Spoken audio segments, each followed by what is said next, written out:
ಸ್ನೇಹಿತರೆ, ಭಗವದ್ಗೀತೆಯಲ್ಲಿ ಭಗವಾನ್ ಶ್ರೀಕೃಷ್ಣ ಅವರು ವಿಶ್ವದ ಅತ್ಯಂತ ಅಚಲ ಸತ್ಯಗಳಲ್ಲಿ ಒಂದನ್ನ ಹೇಳ್ತಾರೆ. ನೀವು ಹೇಗೆ ವರ್ತನೆ ಮಾಡ್ತೀರೋ ಅದೇ ತರಹದ ಪರಿಣಾಮಗಳು ನಿಮ್ಗೆ ವಾಪಸ್ ಸಿಗತ್ತೆ ಅಂತ. ಕರ್ಮಣ್ಯವಾಧಿಕಾರಸ್ಥೆ ಮಾಫಲೇಶು ಕದಾಚನ. ನಿಮಗೆ ನಿಮ್ಮ ಕ್ರಿಯೆಗಳನ್ನ ಮಾಡೋ ಹಕ್ಕಿದೆ, ಅವುಗಳ ಫಲಿತಾಂಶದ ಮೇಲಲ್ಲ. ಅಂದ್ರೆ ನೀವು ಜಗತ್ತಲ್ಲಿ ಏನ್ ಬೇಕಾದ್ರೂ ಮಾಡಬಹುದು, ಅದು ನಿಮ್ಮ ಕೈಯಲ್ಲಿದೆ. ಆದ್ರೆ ಮಾಡಿರೋದಕ್ಕೆ ಪ್ರತಿಫಲ ನಿಮ್ಮ ಕೈಯಲ್ಲಿಲ್ಲ. ಬೆಳೆ ಬೆಳೆಯೋದು ಮಾತ್ರ ನಿಮ್ಮ ಕೈಯಲ್ಲಿದೆ. ಆ ಬೆಳೆ ಬರ್ಬೇಕೋ ಬೇಡ್ವೋ ಅನ್ನೋದು ಪ್ರಕೃತಿ ಕೈಯಲ್ಲಿರುತ್ತೆ. ಕರ್ಮಫಲ ಯಾರದನ್ನ ಸೃಷ್ಟಿ ಮಾಡಿರ್ತಾರೋ ಅವರನ್ನ ವಾಪಸ್ ತಲುಪುವರೆಗೂ ಜಗತ್ತಿನ ಯಾವುದೇ ಶಕ್ತಿಯೂ ಅದನ್ನ ತಡೆಯಕ್ಕಾಗಲ್ಲ. ಅದು ಒಳ್ಳೆದಾಗ್ಲಿ ಕೆಟ್ಟದಾಗ್ಲಿ, ಚಿಕ್ಕದಾಗ್ಲಿ ಅಥವಾ ದೊಡ್ಡದಾಗ್ಲಿ, ನೀವು ಮಾಡೋ ಪ್ರತಿಯೊಂದು ಕ್ರಿಯೆಯೂ ಬೀಜವಾಗುತ್ತೆ. ಮತ್ತೆ ಆ ಬೀಜ ಒಂದಲ್ಲ ಒಂದಿನ ಖಂಡಿತವಾಗಿಯೂ ಮೊಳಕೆ ಹೊಡೆಯುತ್ತೆ. ಕರ್ಮ ಅಂದ್ರೆ ಕ್ರಿಯೆ.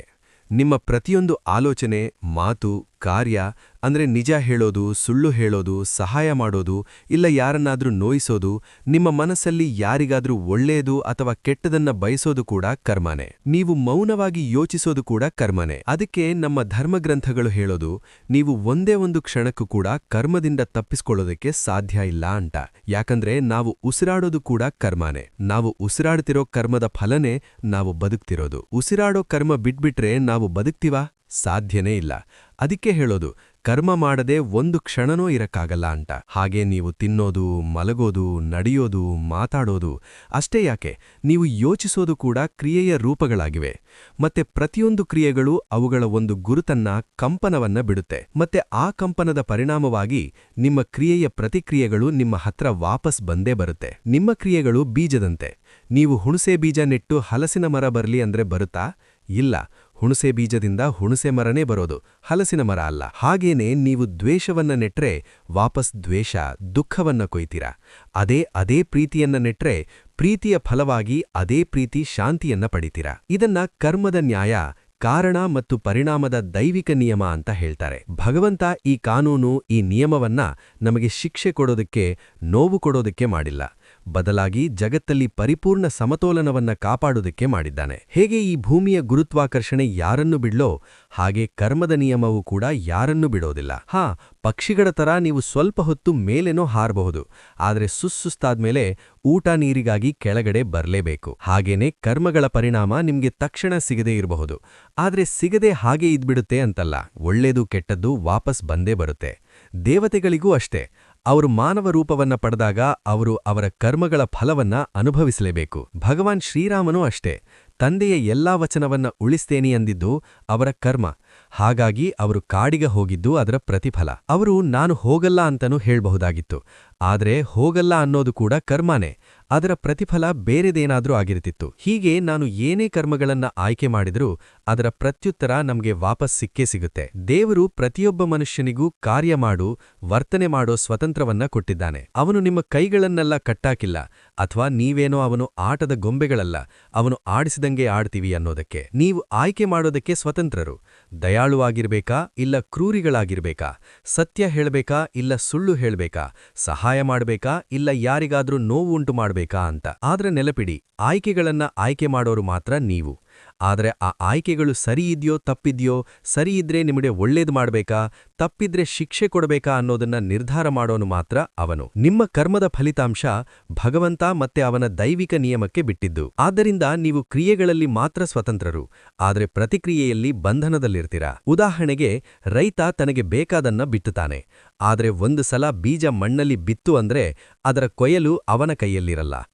ಅದು ಪ್ರಕೃತಿ, ಮಳೆ, ಹವಾಮಾನ ಮತ್ತೆ ಸಮಯದ ಮೇಲೆ ಅವಲಂಬನೆ ಆಗಿರುತ್ತೆ. ಹಾಗೇನೆ ಒಂದು ಸಲ ನೀವು ಕರ್ಮ ಮಾಡಿದ್ರೆ ಅದನ್ನ ಹಿಂಪಡೆಯೋದಿಕ್ಕೆ ಸಾಧ್ಯ ಇಲ್ಲ. ಅದರ ಫಲಿತಾಂಶ ಬಂದೇ ಬರುತ್ತೆ. ಬಹುಶಃ ಅದು ಇವತ್ತು, ನಾಳೆ ಇಲ್ಲ ವರ್ಷಗಳ ನಂತರ ಅಥವಾ ಇನ್ನೊಂದು ಜನ್ಮದಲ್ಲೂ ಬರಬಹುದು. ಅದಕ್ಕೆ ಜನ ಹೇಳೋದು, ನಿನ್ನ ಕರ್ಮ ನೀನು ಅನುಭವಿಸ್ತಿದ್ದೀಯಾ ಅಂತ. ಕೆಲವರು ಯೋಚನೆ ಮಾಡ್ತಾರೆ, ನಾನು ಮೋಸ ಮಾಡ್ದೆ, ಅದನ್ನ ಯಾರೂ ನೋಡ್ಲಿಲ್ಲ, ನಾನು ಸುಳ್ಳು ಹೇಳ್ದೆ, ಯಾರಿಗೂ ಗೊತ್ತಾಗ್ಲಿಲ್ಲ, ನಾನು ಅವನಿಗೆ ನೋವುಂಟು ಮಾಡ್ದೆ, ಯಾರೂ ಗುರುತು ಹಿಡಿಯಲಿಲ್ಲ ಅಂತ. ಆದ್ರೆ ನೆನಪಿಡಿ, ನೀವು ಮಾಡಿದ್ದನ್ನ ಬೇರೆಯವರು ಯಾರೂ ನೋಡದೇ ಇರಬಹುದು, ಆದ್ರೆ ನೀವಂತೂ ನೋಡಿರ್ತೀರಾ. ನಿಮ್ಮ ಮನಸ್ಸು, ನಿಮ್ಮ ಆತ್ಮ ನೋಡಿದೆ. ಆ ಆತ್ಮಸಾಕ್ಷಿನೇ ಕರ್ಮಫಲಕ್ಕೆ ಆಧಾರ. ಪ್ರಕೃತಿ ಪ್ರತಿಯೊಂದು ಕ್ರಿಯೆ, ಪ್ರತಿಯೊಂದು ಆಲೋಚನೆ, ಪ್ರತಿಯೊಂದು ಉದ್ದೇಶವನ್ನ ರೆಕಾರ್ಡ್ ಮಾಡುತ್ತೆ. ನೀವು ಮಾಡಿರೋದನ್ನ ನೀವು ಮರೆತರೂ, ಜನ ಮರೆತರೂ, ಈ ಪ್ರಕೃತಿ, ವಿಶ್ವ, ಬ್ರಹ್ಮಾಂಡ ಅಂತ ಏನಿದೆಯೋ ಇವುಗಳು ಮಾತ್ರ ಯಾವತ್ತೂ ಮರೆಯೋದಿಲ್ಲ. ಕರ್ಮ ಮೌನವಾಗಿ ತಾಳ್ಮೆಯಿಂದ ಸರಿಯಾದ ಕ್ಷಣದವರೆಗೂ ಕಾಯುತ್ತೆ. ಆ ಕ್ಷಣ ಬಂದಾಗ ನಿಮಗೆ ಅರ್ಹವಾದದ್ದನ್ನ ನಿಖರವಾಗಿ ನೀಡುತ್ತೆ. ನೆರಳು ನಿಮ್ಮ ದೇಹವನ್ನ ಹಿಂಬಾಲಿಸುವಂತೆ ಕರ್ಮ ನಿಮ್ಮ ಆತ್ಮವನ್ನ ಹಿಂಬಾಲಿಸುತ್ತೆ. ಒಂದ್ಸಲ ದೇವ ಅನ್ನೋ ವ್ಯಕ್ತಿ ಒಬ್ಬಳು ಬಡ ವಿಧವೆಯ ಚಿನ್ನದ ಬಳೆಯನ್ನ ಕದ್ದುಬಿಡ್ತಾನೆ. ಅದನ್ನ ಯಾರೂ ನೋಡ್ಲಿಲ್ಲ, ಯಾರೂ ಗಮನಿಸಿಲ್ಲ ಅಂತ ಅವನು ಖುಷಿ ಪಡ್ತಾನೆ. ನೋಡು, ನನಗೇನೂ ಆಗ್ಲಿಲ್ಲ ಅಂತ ಜಂಬ ಕೊಚ್ಕೋತಾನೆ. ಪಾಪ ವಿಧವೆ, ನನ್ನ ಗಂಡ ಕುಡಿಸಿದ್ದ ಬಳೆ ಹೋಯ್ತಲ್ಲ ಅಂತ ಕಣ್ಣೀರು ಹಾಕ್ತಾ ಅಳುತ್ತಾಳೆ. ಅಕ್ಕಪಕ್ಕ ವಿಚಾರಿಸ್ತಾಳೆ, ಮತ್ತೆ ಅದನ್ನ ಹುಡುಕೋದಕ್ಕೆ ಅವಳ ಕೈಯಾದ ಪ್ರಯತ್ನ ಅವಳು ಮಾಡ್ತಾಳೆ. ಆದ್ರೆ ಅವಳಿಗೆ ಅದು ಸಿಗೋದೇ ಇಲ್ಲ. ದೇವ ಆ ಬಳೆನ ಮಾರಿ ಬಂದ ದುಡ್ಡಿಂದ ಒಂದು ಪುಟ್ಟ ವ್ಯಾಪಾರ ಶುರು ಮಾಡ್ತಾನೆ. ಆ ವ್ಯಾಪಾರ ಕೆಲವೇ ದಿನಗಳಲ್ಲಿ ತುಂಬಾ ಚೆನ್ನಾಗಿ ಬೆಳೆಯುತ್ತೆ. ದೇವ ಯೋಚನೆ ಮಾಡ್ತಿರ್ತಾನೆ, ಅರೆ, ಕದ್ದಿದ್ದ ತಪ್ಪಿಗೆ ನನಗೆ ಶಿಕ್ಷೆ ಆಗ್ಬೇಕಿತ್ತು, ಆದ್ರೆ ನಾನ್ ನೋಡಿದ್ರೆ ಉದ್ಧಾರ ಆಗ್ತಿದೇನಲ್ಲ, ಕರ್ಮಗಿರ್ಮ ಏನೂ ಇಲ್ಲ, ಎಲ್ಲ ಸುಳ್ಳು ಅಂದ್ಕೊಂಡು ಅವನು ವ್ಯಾಪಾರವನ್ನ ಜಾರಿಯಲ್ಲಿಡ್ತಾನೆ. ಹೀಗೆ ದೇವ ಮೋಸದ ಹಣದಿಂದ ಶ್ರೀಮಂತನಾಗಿ ಮದುವೆಗಿದುವೆ ಆಗ್ತಾನೆ. ಆದ್ರೆ ಮದುವೆಯಾಗಿ ಸತತ 10 ವರ್ಷ ಆದ್ರೂ ಅವನಿಗೆ ಮಕ್ಕಳಾಗಲ್ಲ. ದುಡ್ಡು ತುಂಬಾ ಬರ್ತಾನೆ ಇರುತ್ತೆ, ವ್ಯಾಪಾರ ತುಂಬಾ ಜೋರಾಗಿ ನಡೀತಿರುತ್ತೆ, ಆದ್ರೆ ಸಂತಾನದ ಸುಖ ಇರಲ್ಲ. ಅವನು ಮದುವೆ ಆದಾಗ್ಲಿಂದನೂ ಪ್ರತಿದಿನ ಪ್ರತಿಕ್ಷಣನೂ ಒಂದೇ ಯೋಚನೆ, ಮಕ್ಕಳಾಗ್ಲಿಲ್ವಲ್ಲ, ನನ್ನ ಆಸ್ತಿಗೆ ವಾರಸದಾರು ಯಾರು ಹುಟ್ಲಿಲ್ವಲ್ಲ ಅಂತ ಅವನು ಮಾನಸಿಕವಾಗಿ ತುಂಬಾನೇ ವ್ಯಥೆ ಪಡಿರ್ತಾನೆ. ಅವನ ಅದೃಷ್ಟಕ್ಕೆ ಅವನ ಪತ್ನಿ ಯಾವ ಪಾಪನೂ ಮಾಡಿರಲ್ಲ. ಅವಳ ಪುಣ್ಯದ ಫಲವಾಗಿ 12 ವರ್ಷಗಳ ನಂತರ ಅವರಿಗೊಬ್ಬ ಗಂಡು ಮಗ ಹುಟ್ಟುತ್ತಾನೆ. ದೇವನ ಪರಿವಾರಕ್ಕೆ ತುಂಬಾನೇ ಖುಷಿಯಾಡುತ್ತೆ. ದೇವ, ಅಬ್ಬಾ, ನನ್ನ ಕೆಟ್ಟ ಕರ್ಮಕ್ಕೆ ಆ ಭಗವಂತ ಕ್ಷಮೆ ನೀಡಿದ ಅಂತ ಕಾಣುತ್ತೆ, ಧನ್ಯವಾದಗಳು ದೇವರೇ ಅಂತ ಹೇಳ್ತಾನೆ. ಸ್ವಲ್ಪ ದಿನಗಳಾದ್ಮೇಲೆ ಆ ಮಗುಗೆ ಒಂದು ಅಪರೂಪದ ಕಾಯಿಲೆ ಬಂದ್ಬಿಡುತ್ತೆ. ಇರೋನೊಬ್ಬನೇ ಮಗ, ಅದು ಕೂಡ 12 ವರ್ಷ ಆದ್ಮೇಲೆ ಹುಟ್ಟಿರೋನು. ಇವನನ್ನ ಕಳ್ಕೊಳ್ಳೋ ಹಾಗಿಲ್ಲ ಅಂತ ದೇವ ಮತ್ತೆ ಅವನ ಪತ್ನಿ ಅವನನ್ನ ಕುಳಿಸೋದಕ್ಕೆ ತುಂಬಾನೇ ಹರಸಾಹಸ ಪಡ್ತಾರೆ. ಇವಾಗ ದೇವನ ಪತ್ನಿ ಯಾಕೆ ಆ ಶಿಕ್ಷೆ ಅನುಭವಿಸಬೇಕು ಅಂದ್ರೆ ಅವಳು, ಅವನ ಪತ್ನಿ ಅದಕ್ಕೆ ಬರೀ ಸುಖದಲ್ಲಿ ಅಷ್ಟೇ ಅಲ್ಲ, ದುಃಖದಲ್ಲೂ ಜೊತೆಗಿರ್ತೀನಿ ಅಂತ ತಾನೇ ಮದುವೆಯಾಗಿರೋದು. ಅದಕ್ಕೆ ಅವಳು ಕೂಡ ಅನುಭವಿಸ್ತಿರ್ತಾಳೆ.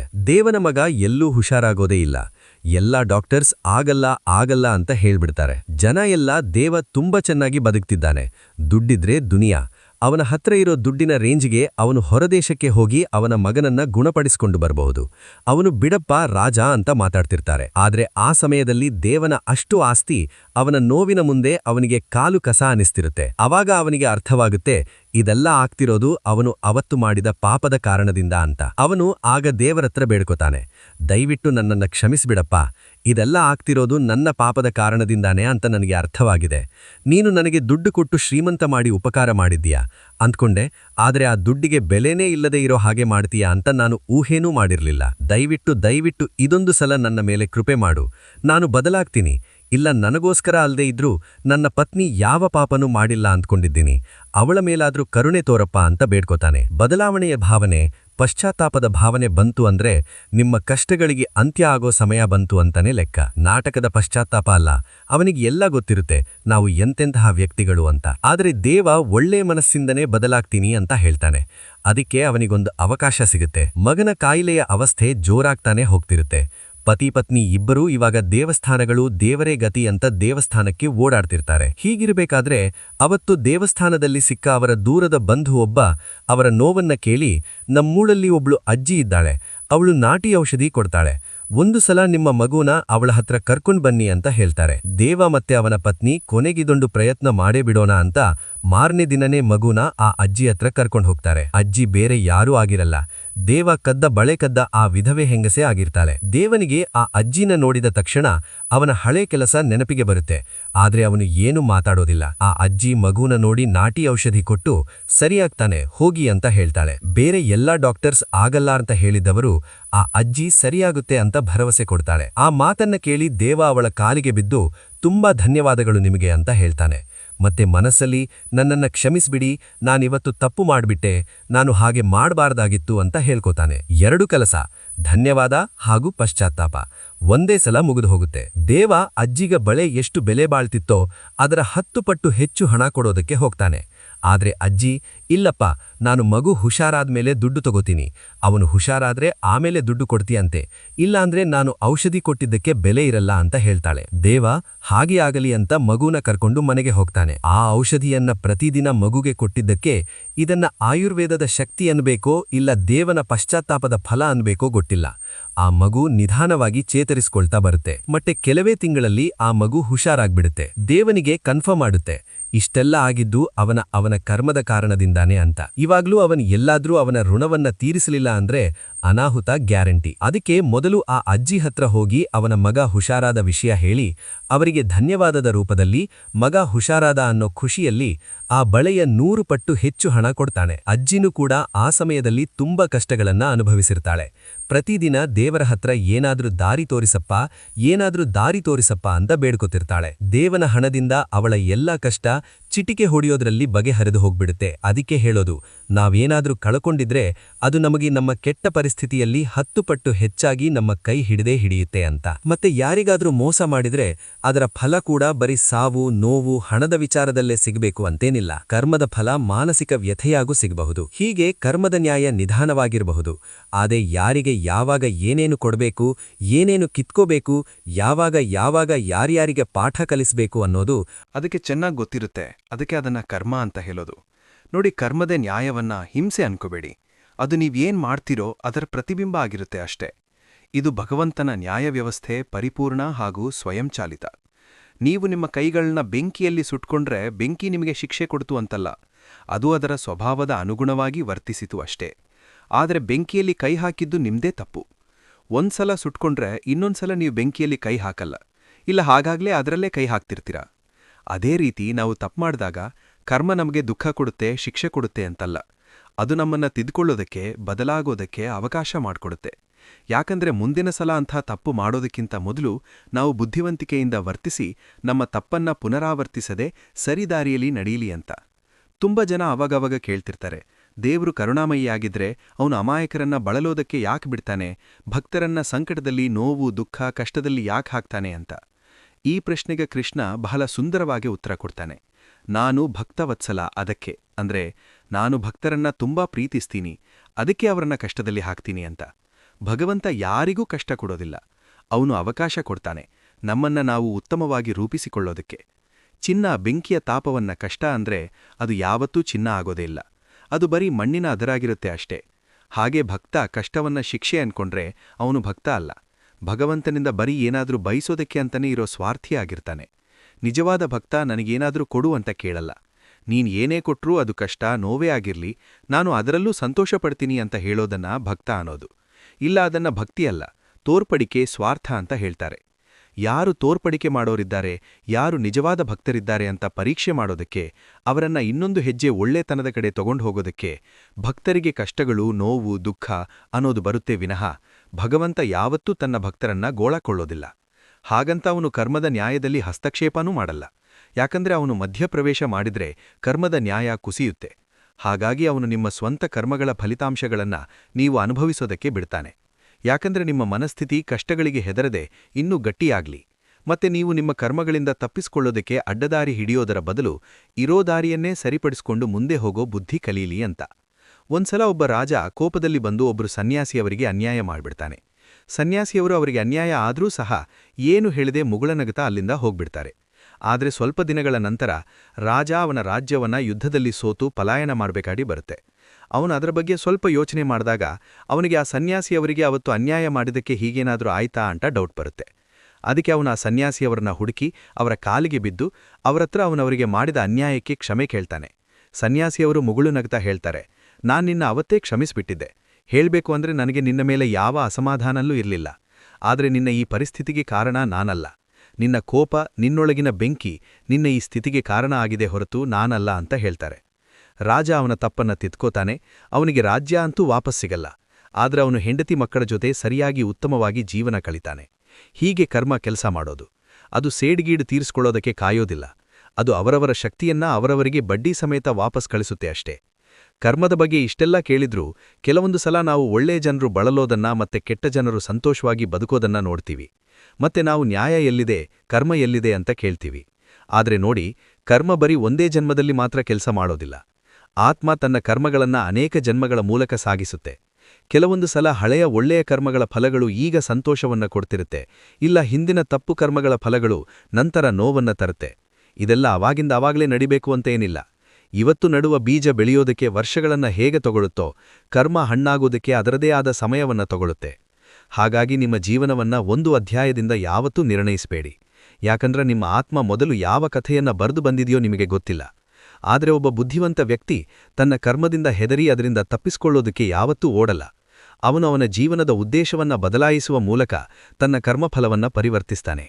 ನೀವು ನಿಮ್ಮ ಕರ್ತವ್ಯವನ್ನ ಪ್ರಾಮಾಣಿಕವಾಗಿ ಮಾಡಿದಾಗ ಅಹಂಕಾರ, ಕಾರ, ದುರಾಸೆ ಅಥವಾ ಸ್ವಾರ್ಥವಿಲ್ಲದೆ ನೀವು ನಿಮ್ಮ ಕ್ರಿಯೆಗಳನ್ನು ಶುದ್ಧೀಕರಿಸಿದಾಗ ಅಂಥ ಕ್ರಿಯೆಗಳ ಕರ್ಮಫಲ ನಿಮ್ಮನ್ನ ಬಂಧಿಸೋದಿಲ್ಲ, ಅವು ನಿಮ್ಮನ್ನ ಮುಕ್ತಗೊಳಿಸುತ್ತೆ. ಅದಕ್ಕಾಗಿ ಕೃಷ್ಣ ಹೇಳೋದು, ನೀವು ನಿಮ್ಮ ಕೆಲಸ ಪ್ರಾಮಾಣಿಕವಾಗಿ ಮಾಡಿ, ಬಾಕಿದೆಲ್ಲ ನನ್ನ ಮೇಲೆ ಬಿಟ್ಬಿಡಿ ಅಂತ. ಅಂದ್ರೆ ನೀವು ಅವಶ್ಯಕತೆ ಇರೋ ನಿಮ್ಮ ಕೆಲಸ ಏನಿದೆಯೋ ಅದನ್ನ ನಿಯತಾಗಿ ಮಾಡಿ. ಆ ಕೆಲಸದಿಂದ ಏನು ಸಿಗುತ್ತೆ ಏನು ಸಿಗಲ್ಲ ಅದರ ಬಗ್ಗೆ ತಲೆ ಕೆಡಿಸ್ಕೋಬೇಡಿ. ಯಾಕಂದ್ರೆ ನೀವು ತಲೆ ಕೆಡಿಸಿಕೊಂಡ್ರೂ ಸಹ ಅದನ್ನ ನೀವು ಬದಲಾವಣೆ ಮಾಡಕ್ಕೆ ಆಗಲ್ಲ. ಅದಕ್ಕೆ ಆಗದೇ ಇರೋದರ ಚಿಂತೆ ಮಾಡಿ ಮನಸ್ಥಿತಿ ಹಾರು ಮಾಡ್ಕೋಬೇಡಿ ಅಂತ. ಕಮಲದ ಹೂವು ಕೆಸರಿನಲ್ಲಿ ಬೆಳೆದ್ರೂ ಅದಕ್ಕೆ ಕೆಸರು ಅಂಟೋದಿಲ್ಲ. ಯಾಕಂದ್ರೆ ಕಮಲ ಕೆಸರಿನ ಮೇಲಲ್ಲ, ಅದು ಬೆಳೆಯೋದ್ರ ಮೇಲೆ ಗಮನ ಕೊಡುತ್ತೆ. ಅದಕ್ಕೆ ಅದೇ ರೀತಿ ಫಲಗ ಚಿಂತೆಯಿಲ್ಲದೆ ನಿಮ್ಮ ಹೃದಯವನ್ನ ಶುದ್ಧವಾಗಿ ನಿರ್ಲಿಪ್ತವಾಗಿ ದೇವರಿಗೆ ಶರಣಾಗಿರಿಸಿ ನಿಮ್ಮ ಕರ್ತವ್ಯವನ್ನ ಮಾಡ್ತಾ ಸವಾಲುಗಳನ್ನು ಎದುರಿಸಿದಾಗ ನಿಮ್ಮನ್ನ ಯಾವುದೇ ಕರ್ಮವೂ ಬಂಧಿಸೋದಕ್ಕೆ ಸಾಧ್ಯ ಇಲ್ಲ. ಕರ್ಮದಲ್ಲಿ ನಮಗೆ ಅಂಟೆನೇ ಇರೋ ಅತಿದೊಡ್ಡ ಕೆಟ್ಟ ಬಲೆ ಅಂದ್ರೆ ಅದು ಅಹಂಕಾರ. ನಾನಿದನ್ನ ಮಾಡ್ದೆ, ನಾನಿದನ್ನ ಗಳಿಸಿದೆ, ನಾನು ಅವನಿಗೆ ಸಹಾಯ ಮಾಡ್ದೆ, ನಾನು ಸರಿ ಅಂತ. ನೀವು ಆ ಕ್ರಿಯೆಗಳ ಮಾಲೀಕತ್ವವನ್ನು ಒಪ್ಕೊಂಡಾಗ ನೀವು ಅದರ ಪ್ರತಿಕ್ರಿಯೆಯನ್ನೂ ಸಹ ಒಪ್ಕೋಬೇಕಾಗತ್ತೆ. ಅದಕ್ಕೆ ಕೆಲವು ಜ್ಞಾನಿ ಸಂತರು ಕರ್ಮಬಂಧನದಲ್ಲಿ ಸಿಕ್ಕಾಕೋಬಾರ್ದು ಅಂತ ನಾನೇನಪ್ಪ ಮಾಡ್ದೆ, ಎಲ್ಲ ದೇವರು ಮಾಡಿದ್ದು ಅಂತ ಅವರ ಮೇಲೆ ಹಾಕ್ಬಿಡ್ತಾರೆ. ಮಾಡಿದ್ದವರೇ, ಆದ್ರೆ ಅವರು ನಾನು ನನ್ನಿಂದ ಅನ್ನುವ ಕೆಟ್ಟ ಅಹಂಕಾರದ ಅವಗುಣಗಳನ್ನು ಬಿಟ್ಟು ಮನಸ್ಸಾರೆ ಇದು ಭಗವಂತನ ಕೃಪೆ ಅಂತ ಹೇಳ್ತಾರಲ್ವಾ, ಅದಕ್ಕೆ ಅವರಿಗೆ ಕರ್ಮಬಂಧನ ಇರಲ್ಲ. ಆದ್ರೆ ನಾನು ಮಾಡದೆ ಅನ್ನುವ ಅಹಂಕಾರ ಇದೆಯಲ್ಲ, ಅದು ನಿಮ್ಮನ್ನ ಅದರ ಫಲಿತಾಂಶಗಳಿಗೂ ಬಂಧಿಸುತ್ತೆ. ಮತ್ತೆ ಫಲಿತಾಂಶಗಳು ನಿಮ್ಮನ್ನ ದುಃಖಕ್ಕೆ ಬಂಧಿಸುತ್ತೆ. ಆದ್ರೆ ನೀವು ನಾನೊಬ್ಬ ಭಗವಂತನ ಸಾಧನ ಅನ್ಕೊಂಡು ಕಾರ್ಯನಿರ್ವಹಿಸಿದಾಗ ನೀವು ದೈವಿಕರಾಗ್ತೀರ. ಮತ್ತೆ ನಿಮ್ಮ ಕರ್ಮಬಂಧನ ಅಲ್ಲ, ಆರಾಧನೆ ಆಡುತ್ತೆ. ಭಗವಂತನ ಸಾಧನ ನಾನು ಅನ್ಕೊಂಡು ಕೆಲಸ ಮಾಡೋ ಸಾಧುಗಳಿಗೆ ಕರ್ಮಫಲದ ಬಂಧನ ಯಾಕಿರಲ್ಲ ಅಂದ್ರೆ ಅವರು ಕರ್ಮಯೋಗದಲ್ಲಿ ಕೆಲಸ ಮಾಡ್ತಿರ್ತಾರೆ. ಕರ್ಮಯೋಗ ಅಂದ್ರೆ ಅವರವರ ಕರ್ತವ್ಯವನ್ನ ನಿಷ್ಠೆಯಿಂದ ಪೂರ್ತಿ ಪರಿಶ್ರಮದಿಂದ ಮಾಡೋದು. ಆದ್ರೆ ಆ ಕೆಲಸ ಸಫಲವಾದರೂ ವಿಫಲವಾದರೂ ಅಂದ್ರೆ ಸುಖ ಬಂದಾಗ ಹಿಗ್ಗದೆ ದುಃಖ ಬಂದಾಗ ಕುಗ್ಗದೆ ಎರಡೂ ಪರಿಸ್ಥಿತಿಯಲ್ಲಿ ಶಾಂತರಾಗಿ ಯಾರು ಇರ್ತಾರೋ ಅವರನ್ನ ಕರ್ಮಯೋಗಿಗಳು ಅಂತ ಹೇಳ್ತಾರೆ. ಯಾಕಂದ್ರೆ ಸಫಲತೆ ವಿಫಲತೆ ಎರಡೂ ತಾತ್ಕಾಲಿಕ. ನೀವೆಷ್ಟು ಸಂಪಾದನೆ ಮಾಡಿದ್ದೀರಾ, ಎಷ್ಟು ಸಾಧನೆ ಮಾಡಿದ್ದೀರಾ ಅನ್ನೋದು ಮುಖ್ಯ ಅಲ್ಲ. ಆದ್ರೆ ನೀವು ಎಲ್ಲಾ ಪರಿಸ್ಥಿತಿಗಳಲ್ಲೂ ಎಷ್ಟು ಶುದ್ಧರಾಗಿ ವರ್ತಿಸ್ತೀರಿ ಅನ್ನೋದು ಮುಖ್ಯ. ಕೃಷ್ಣ ಅರ್ಜುನನಿಗೆ ಹೇಳ್ತಾನೆ, ನೀನು ಸುಖ ದುಃಖಗಳಿಗೆ ವಿಚಲಿತನಾಗದೆ ಎರಡೂ ಸಮಯದಲ್ಲೂ ಸಮನಾಗಿ ವರ್ತಿಸಿದಾಗ ನೀನು ಯಾವತ್ತೂ ವಿಫಲನಾಗೋದಿಲ್ಲ. ನೀನು ಸೋತ್ರೂ ಕೂಡ ಅಷ್ಟೇ, ಅದು ವಿಫಲತೆ ಅಲ್ಲ ಅಂತ. ಒಂದ್ಸಲ ಇಬ್ಬರು ವ್ಯಾಪಾರಿಗಳು ವ್ಯಾಪಾರಕ್ಕೆ ಹೊರಡೋ ಮೊದಲು ದೇವರನ್ನ ಪ್ರಾರ್ಥಿಸ್ತಾರೆ. ಒಬ್ಬ ದೇವರೇ ನನ್ನನ್ನ ಶ್ರೀಮಂತನಾಗಿ ಮಾಡಪ್ಪ, ಕೃಪೆ ಇರ್ಲಿ ನನ್ನ ಮೇಲೆ ಅಂತ ಬೇಡ್ಕೋತಾನೆ. ಆದ್ರೆ ಇನ್ನೊಬ್ಬ ದೇವರೇ ನನಗೆ ನನ್ನ ಕರ್ತವ್ಯವನ್ನ ಮಾಡೋದಕ್ಕೆ ಶಕ್ತಿ ಕೊಡು, ನಾನು ಶ್ರೀಮಂತ ಆಗ್ಬೇಕೋ ಬೇಡವೋ ಅನ್ನೋದನ್ನ ನೀನೇ ನಿರ್ಧಾರ ಮಾಡು ಅಂತ ಬೇಡ್ಕೋತಾನೆ. ಆದ್ರೆ ಸಮುದ್ರದ ಮಧ್ಯದಲ್ಲಿ ಚಂಡಮಾರುತಕ್ಕೆ ಸುಲುಕಿ ಅವರಿಬ್ಬರ ಹಡಗು ಮುಳುಗೋಗುತ್ತೆ. ಮೊದಲ ವ್ಯಕ್ತಿ ಯಾರು ನನ್ನನ್ನ ಶ್ರೀಮಂತ ಮಾಡುವಂತ ಬೇಡ್ಕೊಂಡಿದ್ನೋ ಅವನು ದೇವರಿಗೆ ಬೈತಾನೆ, ಶಾಪ ಹಾಕ್ತಾನೆ. ನನ್ನನ್ನ ಶ್ರೀಮಂತ ಮಾಡು ಅಂದ್ರೆ ಬೀದಿಗೆ ತಂದುಬಿಟ್ಟೆ, ಯಾವ ಸೀಮೆ ದೇವರು ನೀನು ಅಂತ. ಆದ್ರೆ ಎರಡನೇ ವ್ಯಕ್ತಿ ಮುಗುಳುನಗುತ್ತಾ ಹೇಳ್ತಾನೆ, ಪರವಾಗಿಲ್ಲ, ನೀನು ಖುಷಿ ಕೊಟ್ಟಿದ್ರೂ ನಾನು ಖುಷಿ ಪಡ್ತಿರ್ಲಿಲ್ಲ. ಯಾಕಂದ್ರೆ ಅದೂ ಕೂಡ ಕ್ಷಣಿಕನೇ. ಈಗ ದುಃಖ ಕೊಟ್ಟಿದೀಯಾ, ಇದೂ ಕೂಡ ಕ್ಷಣಿಕನೇ ಅಂತ ನನಗೆ ಗೊತ್ತು. ಅದಕ್ಕೆ ನಾನೀಗ ದುಃಖನೂ ಪಡೋದಿಲ್ಲ. ನೀನು ಏನೇ ಕೊಟ್ಟರೂ ನನಗೆ ಅದು ಸಂತೋಷನೇ. ಧನ್ಯವಾದಗಳು ದೇವರೇ ಅಂತ ಹೇಳಿ ಅವನು ಅವನ ಕೆಲಸವನ್ನ ಪುನರಾರಂಭ ಮಾಡ್ತಾನೆ. ಮೊದಲ ವ್ಯಕ್ತಿ ಕೂಡ ಪುನಃ ಆರಂಭ ಮಾಡ್ತಾನೆ. ಆದ್ರೆ ಅವನು ಶ್ರೀಮಂತ ಆಗಬೇಕು ಅನ್ನುವ ಫಲದ ಆಸೆಯಿಂದ ಕೆಲಸ ಮಾಡ್ತಾನೆ. ಮತ್ತೆ ಶ್ರೀಮಂತ ಕೂಡ ಆಗ್ತಾನೆ. ಆದ್ರೆ ಸುಖ ದುಃಖದ ಏರಿಳಿತಗಳು ಅವನನ್ನ ನೆಮ್ಮದಿಯಾಗಿ ಬದುಕೋದಕ್ಕೆ ಬಿಡಲ್ಲ. ಎರಡನೇ ವ್ಯಕ್ತಿ ವರ್ಷಗಳ ನಂತರ ಅವನು ಅವನ ಪ್ರದೇಶದಲ್ಲಿ ಅತ್ಯಂತ ದೊಡ್ಡ ಶ್ರೀಮಂತ ಆಗ್ತಾನೆ. ಆದ್ರೆ ಇವನು ನೆಮ್ಮದಿಯಿಂದ ಏನೂ ಚಿಂತೆ ಇಲ್ಲದೆ ಸುಖವಾಗಿ ಬದುಕ್ತಾನೆ. ಯಾಕಂದ್ರೆ ಮೊದಲನೆಯವನು ಫಲಿತಾಂಶಕ್ಕೋಸ್ಕರ ಕೆಲಸ ಮಾಡಿದ. ಈಗ ಫಲಿತಾಂಶ ಒಳ್ಳೆದೇ ಆಗಿರಬೇಕು ಅಂತೇನಿಲ್ಲ, ಕೆಟ್ಟದ್ದೂ ಆಗಿರಬಹುದು. ಅದಕ್ಕೆ ಅವನಿಗೆ ನೆಮ್ಮದಿ ಸಿಗ್ಲಿಲ್ಲ. ಆದರೆ ಇನ್ನೊಬ್ಬ ನಂಬಿಕೆಯಿಂದ ನೀನು ಏನೇ ಕೊಟ್ರೂ ಸಂತೋಷ ಅಂತ ಕೆಲಸ ಮಾಡಿದ. ಅದಕ್ಕೆ ಅವನಿಗೆ ಸುಖ ದುಃಖದ ಏರಿಳಿತ ಕಾಡಿಸಲಿಲ್ಲ. ಇಬ್ರೂ ಕರ್ಮ ಮಾಡಿದ್ರು, ಅದರ ಫಲ ಕೂಡ ಇಬ್ಬರಿಗೂ ಸಿಕ್ತು, ಇಲ್ಲ ಅಂತಲ್ಲ. ಆದರೆ ಎರಡನೆಯವನು ಬರೀ ಕರ್ಮ ಅಷ್ಟೇ ಅಲ್ಲ, ಕರ್ಮಯೋಗದಲ್ಲಿ ಕರ್ಮ ಮಾಡಿದ್ದಕ್ಕೆ ಅವನು ಒಬ್ಬ ಸಾಧುವಿನ ಹಾಗೆ ನೆಮ್ಮದಿಯಾಗಿ ಬದುಕುದ. ಇದು ಕರ್ಮ ಮತ್ತೆ ಕರ್ಮಯೋಗದ ನಡುವಿನ ವ್ಯತ್ಯಾಸ. ಲೌಕಿಕ ನ್ಯಾಯಾಲಯದಲ್ಲಿ ಅಂದ್ರೆ ನಮ್ಮ ಕೋರ್ಟು ಕಚೇರಿಗಳಲ್ಲಿ ಸುಳ್ಳು ಅಥವಾ ಹಣದಿಂದ ಹೇಗೋ ಮಾಡಿ ಶಿಕ್ಷೆಯಿಂದ ತಪ್ಪಿಸ್ಕೋಬಹುದು. ಆದರೆ ದೇವರ ನ್ಯಾಯಾಲಯದಲ್ಲಿ, ಕರ್ಮದ ನ್ಯಾಯಾಲಯದಲ್ಲಿ ಯಾವುದೇ ಲಂಚ ಇರಲ್ಲ, ವಕೀಲರಿಲ್ಲ, ಯಾವುದೇ ನೆಪಗಳೂ ಇಲ್ಲ.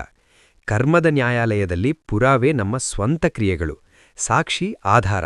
ನಮ್ಮ ಕ್ರಿಯೆಗಳನ್ನ ಕ್ಷಣಕ್ಷಣಕ್ಕೂ ಗಮನಿಸ್ತಿರೋ ಸ್ವತಃ ಈ ಬ್ರಹ್ಮಾಂಡ. ಮತ್ತೆ ನ್ಯಾಯಾಧೀಶ ಕರ್ಮ. ಹಾಗಾಗಿ ಕರ್ಮದ ನ್ಯಾಯಾಲಯದಲ್ಲಿ ಯಾರಿಗೂ ಭೇದಭಾವ ಇಲ್ಲ, ಯಾರಿಗೂ ಅನುಕೂಲ ಅನ್ನೋದಿಲ್ಲ, ಮತ್ತೆ ಯಾರೂ ಕೂಡ ಅದರಿಂದ ತಪ್ಪಿಸ್ಕೊಳ್ಳೋದಕ್ಕೂ ಸಾಧ್ಯ ಇಲ್ಲ. ಅದಕ್ಕೆ ಭಗವಂತನನ್ನ ನ್ಯಾಯಕಾರಿ ಅಂತ ಹೇಳೋದು. ಹಾಗಾಗಿ ಸ್ನೇಹಿತರೆ, ಈ ಕರ್ಮ ಮತ್ತೆ ಕರ್ಮಯೋಗವನ್ನ ಸರಿಯಾಗಿ ಅರ್ಥ ಮಾಡಿಕೊಳ್ಳಿ. ಜೀವನದಲ್ಲಿ ಏನೇ ನಡೆದ್ರೂ, ಒಳ್ಳೆದು ಅಥವಾ ಕೆಟ್ಟದ್ದು, ಅದು ನಮ್ಮ ಹಿಂದಿನ ಕ್ರಿಯೆಗಳಿಗೆ ಸಂಬಂಧಿಸಿರುತ್ತೆ. ಅದು ದೇವರ ಅನ್ಯಾಯ ಅಲ್ಲ. ಅವನು ನಾವು ಸೃಷ್ಟಿ ಮಾಡಿರೋ ನಮ್ಮದೇ ಆದ ಶಕ್ತಿಯನ್ನ ನಮಗೆ ವಾಪಸ್ ಮರಳಿಸ್ತಾನೆ ಅಷ್ಟೇ. ನೀವು ಮಾಡುವ ಪ್ರತಿಯೊಂದು ಕ್ರಿಯೆಯೂ ನಿಮ್ಮ ಹಣೆಬರಹದಲ್ಲಿ ಹೊಸ ಗೆರೆಯನ್ನ ಬರೆಯುತ್ತೆ. ನಿಮ್ಮ ಭವಿಷ್ಯ ನಕ್ಷತ್ರಗಳಿಂದ ಬರೆಯಲ್ಪಡಲ್ಲ, ಅದು ನಿಮ್ಮ ಕಾರ್ಯಗಳಿಂದ, ಕರ್ಮಗಳಿಂದ ಬರೆಯಲ್ಪಡುತ್ತೆ. ಆ ಕರ್ಮಗಳು ನಿಮ್ಮ ಚಲನವಲನ ಆಗಿರಬಹುದು, ಆಚಾರ ವಿಚಾರ ಆಗಿರಬಹುದು, ಅಥವಾ ನಿಮ್ಮ ಸ್ವಂತ ಚಿಂತೆ ಇಲ್ಲ ಯೋಚನೆಗಳಾದರೂ ಆಗಿರಬಹುದು. ಅದಕ್ಕೆ ಕರ್ಮ ವಾಪಸ್ ಬಂದಾಗ ಯಾಕಾದ್ರೂ ಬಂತು ಅನ್ನುವಂಥ ಕರ್ಮಗಳನ್ನ ಇವಾಗ ಮಾಡಬೇಡಿ. ನೀವು ಮಾಡ್ತಿರೋದು ನಿಮಗೆ ವಾಪಸ್ ಬಂದಾಗ ನಿಮಗೆ ಖುಷಿಯಾಗಬೇಕು ಅಂತ ಕೆಲಸಗಳನ್ನ, ಅಂಥ ಕರ್ಮಗಳನ್ನ ಮಾಡಿ. ಹಾಗಾದರೆ ಕರ್ಮಯೋಗಕ್ಕೆ ದಾರಿಯೇನು? ಕರ್ಮಯೋಗದಲ್ಲಿ ಬದುಕೋದು ಹೇಗೆ? ಯಾವಾಗಲೂ ನಿಮ್ಮ ಕರ್ತವ್ಯಗಳನ್ನ ಪ್ರಾಮಾಣಿಕವಾಗಿ ಮಾಡಿ. ನಿಮ್ಮ ಲಾಭಕ್ಕಾಗಿ ಬೇರೆಯವರಿಗೆ ಯಾವತ್ತೂ ಹಾನಿ ಅಥವಾ ಮೋಸವನ್ನ ಮಾಡಬೇಡಿ. ತ್ವರಿತ ಫಲಿತಾಂಶಗಳು ಅಂದ್ರೆ ಬೇಗನೆ ರಿಸಲ್ಟ್ನ ನಿರೀಕ್ಷೆ ಮಾಡಬೇಡಿ. ಯಾಕಂದ್ರೆ ಕೆಲವು ಫಲಿತಾಂಶಗಳು ಕೆಟ್ಟದ್ದೂ ಆಗಿರಬಹುದು, ಇನ್ನು ಕೆಲವು ಫಲಿತಾಂಶಗಳು ತಡವಾಗಿ ಬರುತ್ತೆ. ಆದರೆ ಅವು ದೈವಿಕ ಸಮಯದಲ್ಲಿ, ನಿಮಗೆ ಅತ್ಯಂತ ಅವಶ್ಯಕವಾಗಿರೋ ಸಮಯದಲ್ಲಿ ಬರುತ್ತೆ. ಹಾಗಾಗಿ ನಿಮ್ಮ ಉದ್ದೇಶವನ್ನ ಶುದ್ಧವಾಗಿಡಿ.